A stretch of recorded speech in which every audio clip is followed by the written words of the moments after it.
Bienvenidos a este nuevo vídeo de ejercicio de cálculo resuelto. En este vídeo veremos un ejercicio relacionado con el cálculo de polinomios de Taylor en funciones de varias variables. Recuerda, cada vez que en el vídeo nos den una pista o alguna información clave, aparecerá este símbolo. Intenta parar el vídeo en ese momento y continuar el ejercicio por ti mismo. Y estate también atento a las interpretaciones de los resultados y a las conclusiones de los ejercicios. Cada vez que se hagan, aparecerá este otro símbolo. La ecuación e elevado a x y z más z igual a 1 más e define implícitamente a z como función de x e y. Podemos expresar z como una función g de x e y, alrededor del punto de coordenadas x1 y 1, z1.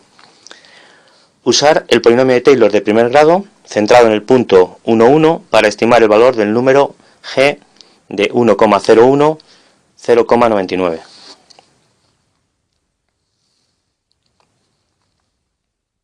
Bien, se trata de calcular el polinomio de Taylor de primer grado de la función z, que depende de x e y, pero que está expresada de manera implícita mediante la ecuación e elevado a x y z más z igual a 1 más e.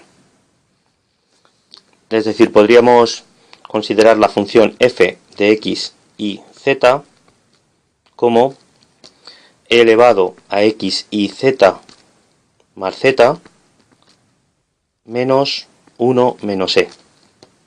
Si la igualamos a 0, pues la función f, la ecuación de f igualada a 0, define implícitamente a z como función de x e y. En primer lugar, deberíamos comprobar que el punto de coordenadas 1, 1, 1 pertenece a esta función, es decir, que al sustituir x por 1, y por 1, z por 1, en la ecuación se cumple, ¿no? Nos quedaría elevado a 1 por 1 por 1, más 1 menos 1 menos e. Es decir, elevado a 1 es e, más 1 menos 1 menos e, y efectivamente se cancela, el 1 se cancela y nos queda que es 0. Así que el punto P pertenece a la función. Y tenemos que calcular ahora el polinomio de Taylor en este punto de la función g. Recordemos que la fórmula del polinomio de Taylor de primer orden para la función g en el punto de coordenadas 1, 1, para x igual a 1 y igual a 1, tiene ecuación g de 1, 1 más el gradiente de g en el 1, 1 por x menos 1 y menos 1. Así pues necesitamos saber cuánto vale g en el punto 1, 1 y cuánto vale el gradiente en el punto 1, 1. La función g en el punto 1, 1 valdrá 1, ya que el punto de coordenadas 1, 1, 1 pertenece a la función, es decir, que para x igual a 1 y igual a 1, z tiene que valer 1. Y el vector gradiente de g, recordemos que era el vector de las derivadas parciales de primer orden, que en este caso será la derivada parcial de z con respecto a x y la derivada parcial de z con respecto a y. Ahora bien, puesto que z depende de x e y, pero de manera implícita, a través de la ecuación f de x igual a 0, para calcular la derivada parcial de z con respecto a x y con respecto a y tenemos que derivar implícitamente.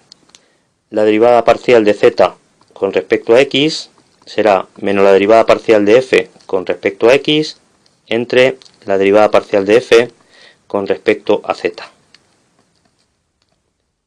En el numerador tenemos la derivada parcial de f con respecto a x, que será la derivada de la exponencial, que es e elevado a x y z, por la derivada del exponente con respecto a x, que será por y z, más la derivada de z, que será 0, ya que se trata como una constante, y la derivada de menos 1 menos e, que también será 0.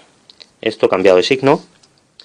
Y en el denominador tenemos la derivada parcial de f con respecto a z, que será de nuevo la derivada de la función exponencial, e elevado a x y z, por la derivada del exponente con respecto a z, que será x por y, más la derivada de z, que será 1, y menos la derivada de 1 menos e, que será 0 también. Bien, pues esta es la derivada parcial de z con respecto a x.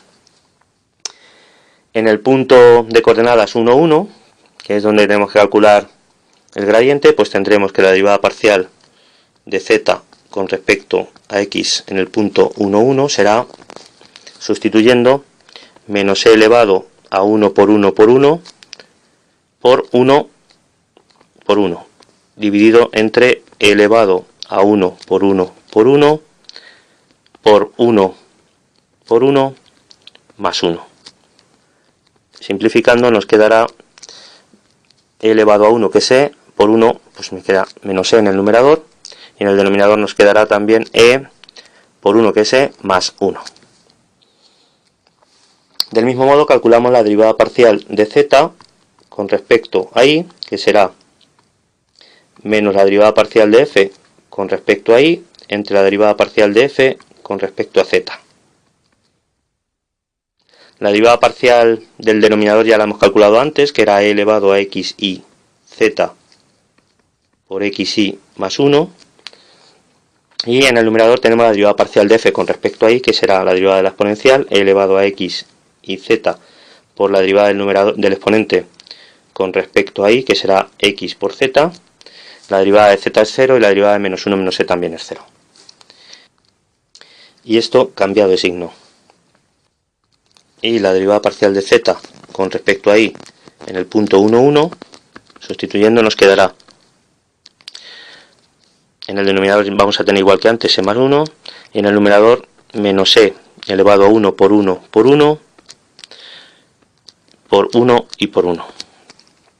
Es decir, nos queda igual que antes menos e partido de e más 1.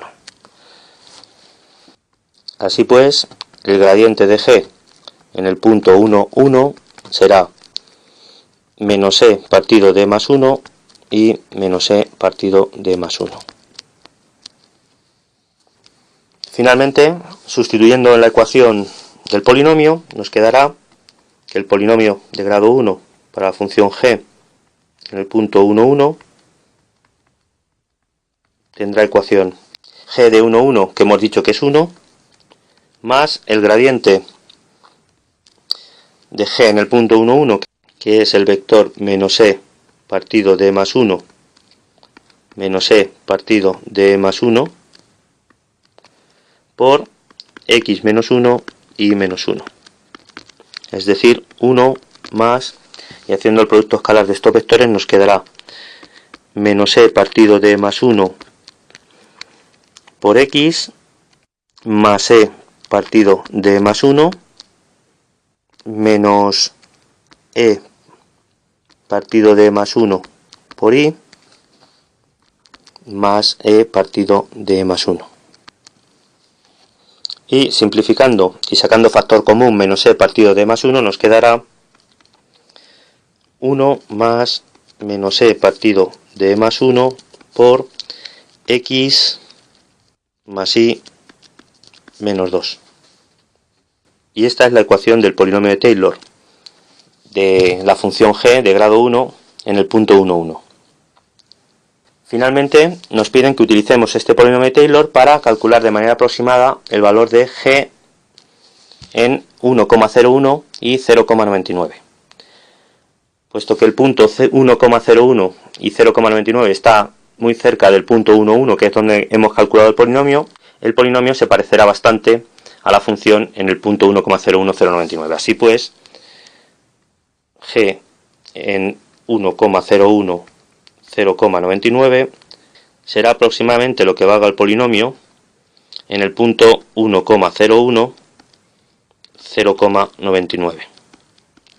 Sustituyendo nos quedará 1 más menos e partido de e más 1 por x es 1,01 más y, que es 0,99, menos 2.